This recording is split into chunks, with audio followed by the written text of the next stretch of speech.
Salut à tous, c'est Fab de chez Chine Sourcing. Ce soir, on est encore à Guangzhou, comme d'hab. Là, c'est la nuit qui vient de tomber, je suis allé faire un tour. Cette série de vidéos là que je vais faire, là, elle est un petit peu spéciale. Je sais pas quand est-ce que je vais les tourner, ça va être au gré de mes envies, en fait. C'est pour vous raconter des cas concrets, pour vous dire que ça, c'est niet, ça passe pas avec moi. Ou ni avec nous, d'ailleurs. Donc, je vous explique. Ça a commencé il y a environ un mois et demi. J'ai reçu il y a quelqu'un qui m'avait vu sur Instagram, qui me contacte, veut travailler avec moi, mais au moment de payer, il me dit oui, mais non, j'arrive pas à télécharger la LIP, nani, nana. Bon, ben, c'est pas grave. On a des années pour pouvoir coopérer ensemble, pas un souci. Moi, je repars à ma vie, je vais faire ce que j'ai à faire. Et là, il y a quelques jours, je reçois un coup de téléphone d'un numéro français sur WhatsApp, je réponds oui. C'était cette personne, elle est en Chine, enfin, elle était en Chine jusqu'à temps que je la bloque, elle était en Chine. Elle a commencé par me demander si je connaissais des usines, si j'avais des solutions pour elle. Oui, j'ai tout ce que tu veux, mais pour ça, il faut que je sois avec toi, qu'on ait travaillé. Ah ben non, mais il veut que je lui donne tout gratuit. Ben ça, non, ça se passe pas comme ça, les gars. La personne m'a appelé tous les jours, tous les soirs, donc après qu'elle ait fait sa journée, etc., etc., pour vraiment me montrer, j'ai pas envie de te rencontrer, et mais par contre, je veux te tirer toutes tes informations.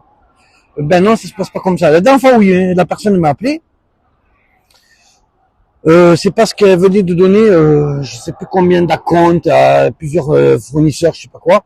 Devait donner le double, mais comme il avait perdu sa carte bleue, il fallait un moyen de pouvoir transférer son argent. Trouve-moi une solution, trouve-moi une solution. Bon, ben vas-y, je te rappelle. 5 minutes après, je la rappelle parce que je me suis renseigné, je trouve une solution. Je lui ai dit, voilà, ça va se passer comme ça, comme ça. Et là, la personne, elle commence à m'agresser. Oui, mais moi, je te connais pas. Comment tu veux que je te fasse confiance, Dani? Oh, calme-toi. Tu veux me demander des solutions, je te les apporte. Et en plus, je te l'ai dit plusieurs fois, si tu veux, on se rencontre. Là, au moins, tu sais que tu vas avoir confiance. Je vais me faire une journée avec toi. C'est pas un souci. Et moi, je vous le dis, hein. Moi, je prends 700 yuan par jour, d'accord? Je me permets, quand j'ai pas envie de travailler avec les gens, je travaille pas avec eux. Même si j'ai besoin de cet argent, je travaille pas avec les gens que j'aime pas. Si je fais ça, c'est parce qu'il est ici, la personne, elle est là. Ils sont là, d'ailleurs, parce qu'il est pas tout seul. Je veux les aider. Parce que je suis très serviable. Je te rappelle demain, et j'attends toujours son coup de téléphone. Bon, enfin, j'attends plus parce que je l'ai bloqué. Ça, non, ça passe pas. Mon temps, il n'est pas éternel. Vous donner des conseils, tout ce que vous voulez, je peux. Mais je vais pas vous donner ce que j'ai mis des années à moi à monter. D'accord? Mon réseau, ça fait des années que je travaille. C'est le mien. Je suis désolé, je suis un peu égoïste, oui, mais c'est comme ça que ça se passe.